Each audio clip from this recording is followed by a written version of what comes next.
Bonjour et bel après-midi à toutes et à tous. Merci d'être au rendez-vous pour ce temps d'information de la mi-journée. À vous, auditrices et auditeurs, merci d'être de nôtres.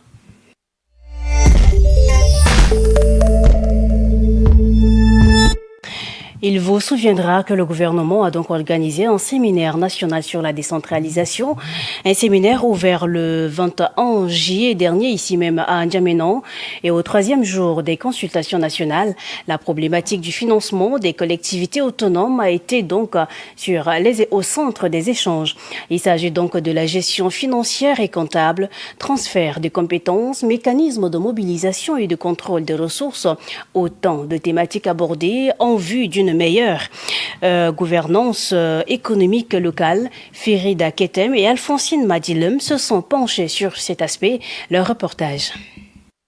Les travaux du séminaire national sur la décentralisation se sont poursuivis avec une réflexion approfondie sur les mécanismes de financement des collectivités territoriales décentralisées. À travers les échanges, plusieurs axes majeurs ont été explorés. La gestion comptable et financière, le transfert effectif des compétences, les ressources fiscales propres et la structuration des budgets locaux. L'objectif, selon les organisateurs, est de permettre aux services déconcentrés de maîtriser les structures financiers à leur disposition et de renforcer leur autonomie budgétaire conformément à la loi des finances en République du Tchad. Les collectivités sont en effet appelées à fonctionner à partir des ressources générées localement, notamment les impôts et taxes, ainsi que les dotations de l'État central sous forme de subventions ou d'appels à projets. Interrogé à ce sujet, l'administrateur civil Ndjekourniga Kautar Lazare, fort de 37 ans de service au sein des administrations territoriale, a salué la tenue de ces consultations. Bien qu'il n'ait pas été personnellement convié, il y voit une initiative porteuse d'avenir. Quand on crée une collectivité territoriale décentralisée, on parle de l'autonomie financière et administrative. Cela veut dire que ces unités administratives doivent penser aux poches, voire aux niches de recettes. C'est-à-dire comment faire pour avoir leurs recettes propres. Et dans toute collectivité territoriale décentralisée, à part les recettes propres, l'État peut aussi leur accorder des subventions qui peuvent être ponctuelles ou bien régulières. Mais il faut savoir gérer cet argent-là. Pour ce haut cadre, la mobilisation et la redistribution des ressources locales doivent répondre à des stratégies claires, notamment dans les domaines prioritaires comme les infrastructures, l'éducation et la santé. Il serait souhaitable et administratrice se rapproche des populations dans les zones urbaines ou bien dans les provinces ou bien dans les départements pour leur faire comprendre qu'est-ce qu'on doit faire. Nous sommes là, c'est pour vous encadrer, pour que votre ville se développe. Alors, qu'est-ce qu'on peut faire? Il faudrait que la population comprenne. Mais si les responsables doivent s'enfermer dans leur bureau et ne pas aller vers les populations, le travail ne va pas avancer. Les participants à ces assises, quant à eux, ont relevé de nombreux défis, freinant la mise en œuvre effective des politiques locales. Ils plaident pour un engagement renforcé de l'État et des partenaires techniques et financiers afin d'outiller les collectivités locales pour relever les enjeux du développement à la base. Cette première consultation parlant toujours de ce séminaire national sur la décentralisation qui vise d'ailleurs à poser les jalons ou sinon la base d'une administration publique fortement décentralisée est plutôt bien appréciée par la population. L'administrateur civil Ndjekourniga Kautar Lazare, que Alphonsine Madilem a donc interrogé à ce sujet, revient sur l'historique des politiques publiques de la décentralisation. Suivez plutôt. La notion de la décentralisation en tant que telle est encore nouvelle au Tchad. Il est bien vrai que le Tchad est indépendant. À partir de 1960, il y a eu des communes de moyenne et de plein exercice, telles que N'Djamena, Moundou et autres, qui sont déjà des éléments de la décentralisation administrative. Mais c'est à partir de 2000 que les autorités publiques ont pris la décision de créer des collectivités territoriales décentralisées.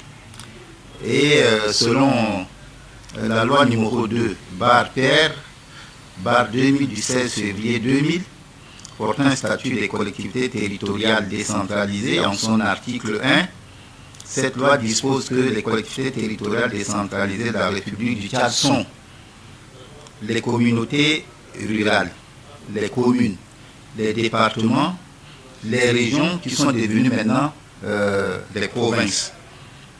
Mais depuis longtemps, dans la décentralisation, on ne voit que les communes. Donc la notion n'est pas bien maîtrisée. Donc je pense que durant cet atelier, ceux qui auront la lourde charge de diriger ces collectivités territoriales sauront faire la part des choses. Jusqu'ici, produit que peu d'impact tangible sur le quotidien de la population. Les fils et filles de la région, bien que positionnés dans les hautes instances de l'État, peinent à fédérer leurs forces au service de leur terroir d'origine. Le problème qui se pose aujourd'hui ici, c'est la division entre les fils et filles de cette province.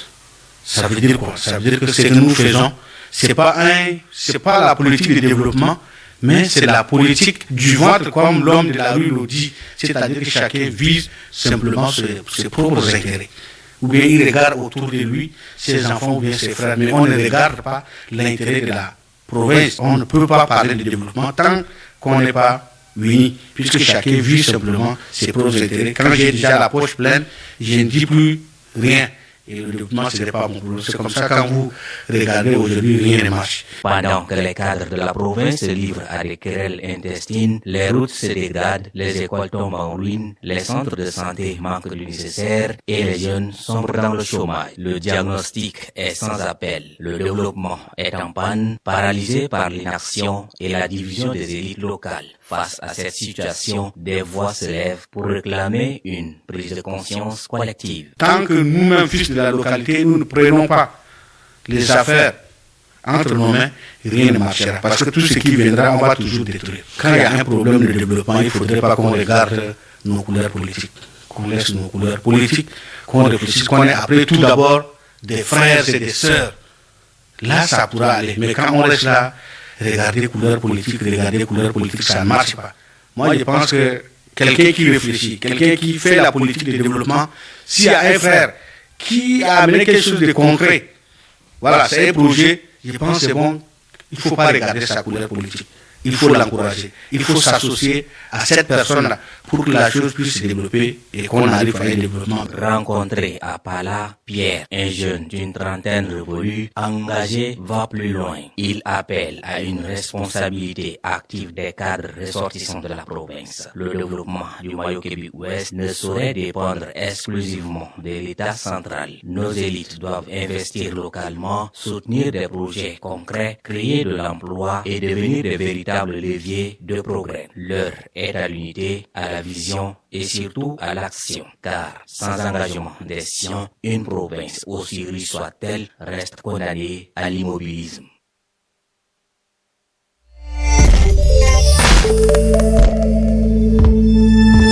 Nous restons toujours dans nos provinces, mais cette fois en économie ou en mission dans la province du Mayo-Kébi-Ouest. Notre l'équipe d'Electron Télévision, a donc fait un constat alarmant.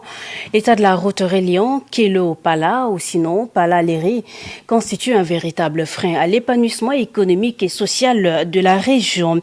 Une infrastructure laissée donc en souffrance au grand désarroi de la population. Nepitimbaï Diana était aussi de la partie, son reportage.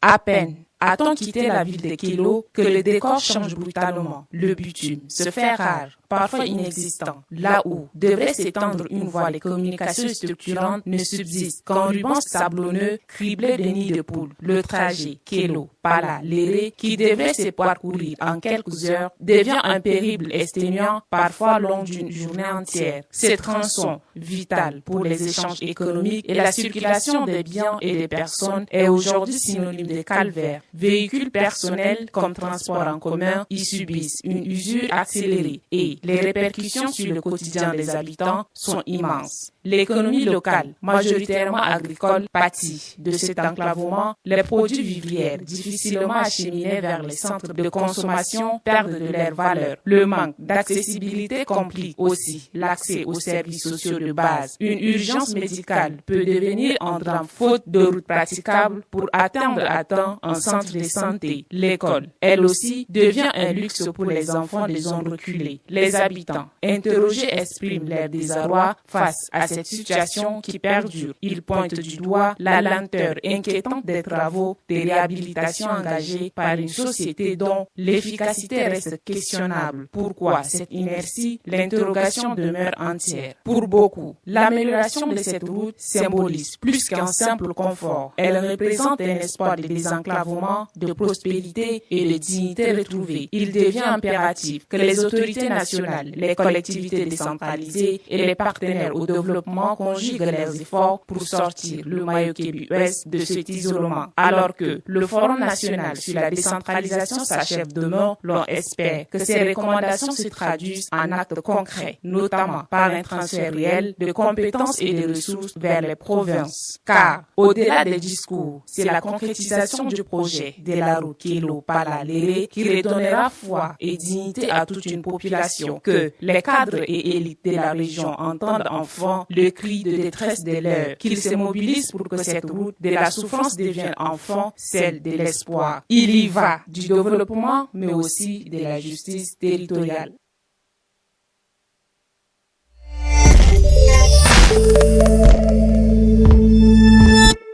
Retour ici à N'Djamena pour la suite du journal. Et puis en éducation, une convention de partenariat a été officiellement signée entre le groupe Electron, groupe de médias représenté par son président directeur général Gamba Ndielakor Ndjegoltar, et le CFO Business School par Dr Diata Jean-Baptiste par l'entremise du directeur de CBS. C'était donc hier dans les locaux du DUI-Centre, entendez, Centre de formation pour le développement.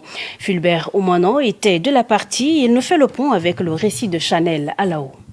Cette convention vise à instaurer un cadre formel de collaboration dans le domaine de la formation, de la communication et la recherche appliquée. En clair, il s'agit d'un partage de compétences et d'expériences entre deux institutions engagées dans la promotion de l'excellence académique et la performance professionnelle. À travers cette alliance, les étudiants de l'université du CEFOD auront désormais la possibilité d'effectuer leur stage académique et professionnel au sein du groupe Électromédia, notamment à Électron Télévision, une chaîne de télévision qui s'impose comme l'un des pôles médiatiques les plus dynamiques de la capitale. Dans son intervention, le président, directeur du groupe Électromédia, a salué une initiative promoteuse d'avenir, soulignant que ce partenariat permettra non seulement de former les futurs professionnels des médias dans les conditions réelles de production, mais aussi d'apporter une contribution significative à la construction d'un Tchad plus informé, plus critiqué et plus responsable. De son côté, le responsable de l'université du CEFOD s'est réjoui de cette ouverture qu'il qualifie de pas important vers l'arrimage de la formation théorique à la réalité du terrain. Il a insisté sur la nécessité de multiplier de telles synergies pour répondre aux défis du marché de l'emploi.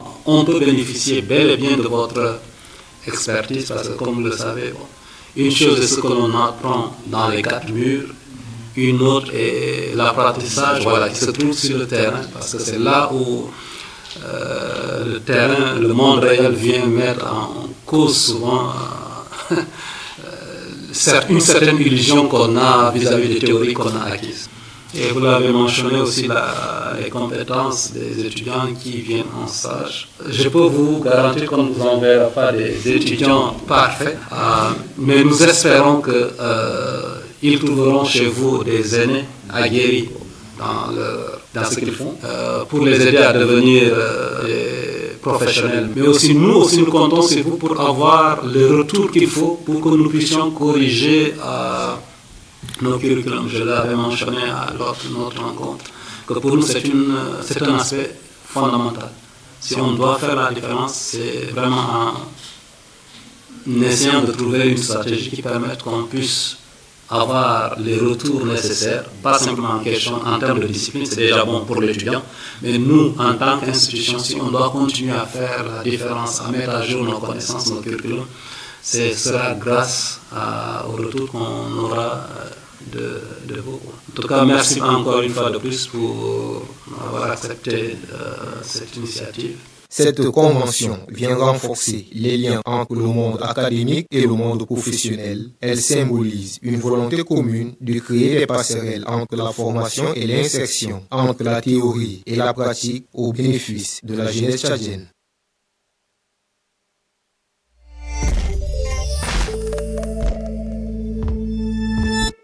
Et puis, dans le cadre du projet Jeunesse en action pour l'avenir du Tchad, Coralie Gamele, la coordinatrice au pays du bureau Accra Tchad, a animé une conférence de presse hier au CEFO, ceci dans le but de présenter les objectifs, les résultats et les impacts du projet Jeunesse en action pour l'avenir du Tchad. On en sait plus avec Mbaynadi Nicolas. Devant les hommes de la presse, la coordinatrice Coralie Gamele a présenté les grandes lignes de la prestation prévue dans le cadre de ce projet innovant. L'objectif de cette conférence de presse est de présenter le projet de la jeunesse en action pour l'avenir du Tchad. Ce projet vise à contribuer à la prévention et résolution des conflits et au renforcement de la cohésion sociale en renforçant les capacités de la jeunesse et de la société civile juvénile au Tchad. Ce processus de prévention des conflits et de maintien de la paix devient plus inclusif. Et ce sont les jeunes femmes et hommes avec leur association qui deviennent des agents de consolidation de la paix dans sa zone d'intervention à N'Djamena ainsi que les 6 provinces à savoir la Ouadaï, Kanem, Moyen Chari et Bokou. Au cours de cette séance, la coordinatrice Coralie Gamele a détaillé le calendrier des activités et les résultats entendus pendant les 4 années. Elle a mis ce temps à profit pour répondre aux nombreuses préoccupations des journalistes relatives à la durabilité du projet et l'inclusion des zones rurales. Le projet en 4 ans a touché 328 associations de jeunes. C'est des jeunes qui ont été cartographiés puis ensuite renforcés, donc ça représente 42 associations de jeunes sélectionnés, énormément d'autorités traditionnelles, politiques, religieuses, leaders communautaires qui ont été investis dans ce projet. 6000 personnes touchées, 50% de femmes. L'objectif de ce projet, c'était aussi de pouvoir donner cet espace aux femmes. 18 étudiants-chercheurs, dont 50% de femmes aussi, une chercheur universitaire financée à travers des bourses, 6 structures d'encadrement des jeunes et lieux de rencontre des jeunes, dont Maison de Jeunes et CLAC, ont été investis dans ce projet, 60 personnes travaillant dans les médias, comme vous, et les radios communautaires, et on va dire une grande partie de la population des 6 provinces également touchées. Le projet Jeunesse en action pour l'avenir du Tchad démontre que lorsqu'ils sont écoutés, outillés et reconnus, les jeunes peuvent être des catalyseurs de paix, de justice sociale et cohésion communautaire. À la fin de la conférence, la coordinatrice Coralie Gamele a lancé un appel à l'appropriation communautaire du projet et invite l'ensemble des parties prenantes à la clôture et à la présentation des résultats du projet le samedi prochain à 8h au CEFO. Elle demande les médias à jouer leur rôle dans la sensibilisation et le suivi citoyen des actions entreprises. À noter que Accra est une ONG laïque et indépendante fondée en 1968. Accra totalise plus de 50 ans d'exercice au Tchad.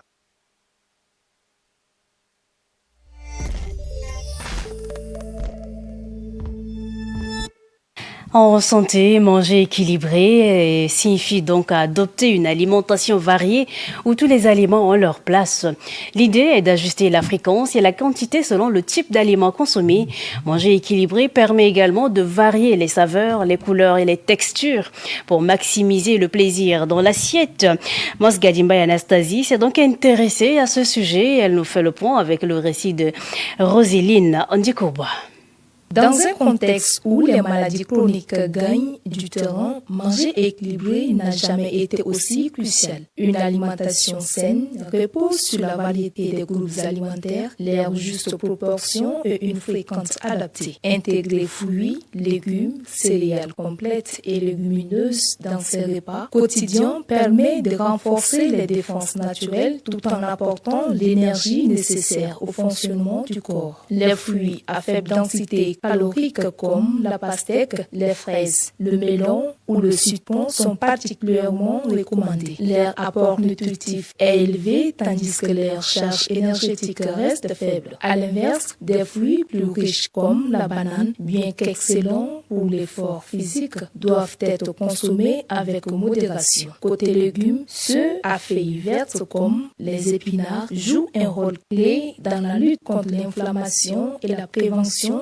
digestive. Pour les adultes, adopter une alimentation équilibrée permet de réduire significativement les risques de maladies cardiovasculaires, de certains cancers et de diabète de type D. Combinée à une activité physique régulière, elle favorise le maintien des poissons, améliore la qualité du sommeil et allonge l'espérance de vie. Les bénéfices sont aussi psychologiques grâce à une meilleure régulation de l'humeur et du stress. Loin d'être une contrainte, bien manger est un acte de prévention accessible et concret. C'est aussi une manière de renouer avec le plaisir de cuisiner, de découvrir des saveurs nouvelles et de s'engager pour sa santé. Dans un monde où le rythme effréné fragilise notre équilibre, l'alimentation reste l'un des rares leviers sur lequel chacun peut agir au quotidien.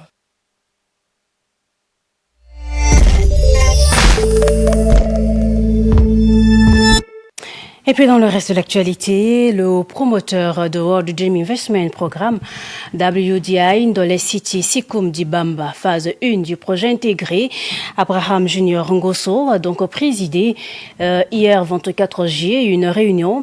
C'était donc au cabinet du Premier ministre, chef du gouvernement camerounais à Yaoundé au Cameroun.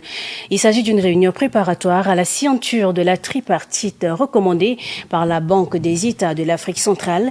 On en sait plus avec l'équipe de la rédaction. C'est à la suite de la très haute instruction du président de la République, son Excellence Paul Biya, que le promoteur de World Dream Investment Programme, WDI Ndolé City Sikum Dibamba, phase 1 du projet intégré Ngosso Abraham Junior, a présidé ce 24 juillet cette réunion. Il s'agit d'une réunion préparatoire à la signature de la tripartite recommandée par la Banque des États de l'Afrique centrale et concernant la mobilisation de 10,7 milliards de dollars américains par un droit de tirage privilégié accordé. C'était au cabinet du Premier ministre, chef du gouvernement à Yaoundé au Cameroun. Une soixantaine de partenaires représentant plusieurs dizaines d'administrations et des pays amis au Cameroun ont honoré de leur présence à ce rendez-vous riche en partage. Cette réunion préparatoire vise aussi à présenter de manière consolidée le niveau de maturité du projet Ndolé City phase 1, le cadre global du World Dream Investment Programme, ses priorités, son montage financier, ses différents certificats internationaux et ses mécanismes, la liste non exhaustive actualisée des partenaires techniques et financiers mobilisés pour le programme d'investissement du projet Ndolé City et du projet intégré, ainsi que l'accord de principe déjà initié par l'API relatif à l'exonération des droits d'enregistrement de l'accord d'investissement entre Impex Trading SARL et les bailleurs de fonds et la finalisation et la signature du protocole d'accord tripartite recommandé par la Banque des États de l'Afrique centrale BAC. En rappel, le projet Ndolé City est initié dans le but de décongestionner toute l'Afrique centrale en général et le Cameroun en particulier en créant une nouvelle écotouristique digitale. Et c'est tout pour ce journal de la rédaction. Merci à vous de l'avoir suivi.